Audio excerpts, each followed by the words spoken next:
So anyway, Aldo comes into Dearborn. I baked all my own bread there. I'm a fanatic. I didn't buy any bread when I worked at Dearborn. It was the busiest location in the company at that time. Yes, busier than Andiamo Riverfront. I did $5.6 million when I was the chef at Andiamo in Dearborn, and I baked all my own bread fresh from scratch each and every day, and I made almost all of my own pastries there every day. Wow. And it was infuriating to everybody in the company. I had the best food costs in the company, I had the best labor costs in the company.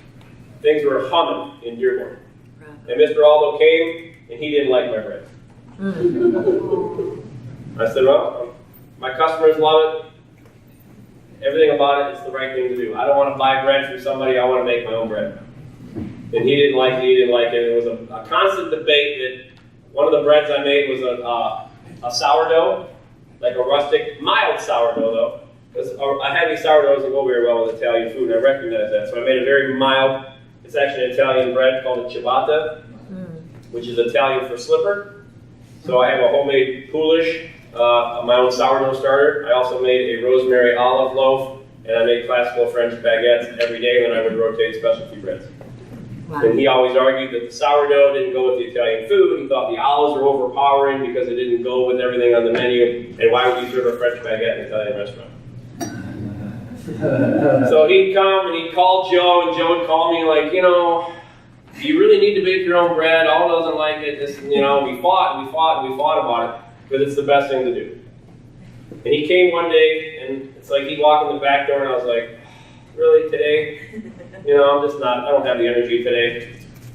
And he spent 4 or 5 hours, and I don't like this, and I don't like that, and I don't like this, and I don't like that, it was just. It became a kind of a fun battle back and forth.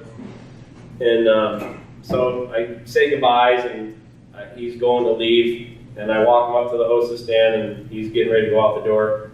And I'm going back in the kitchen, and for some reason I noticed that at the front hostess stand, 5 minutes later, he's still up there.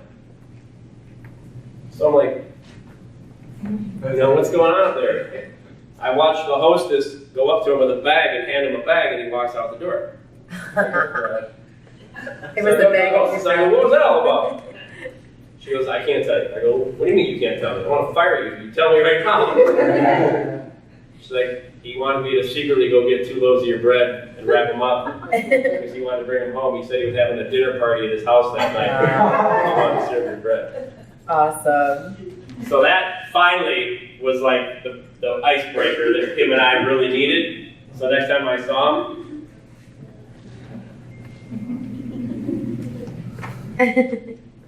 just leave it at that.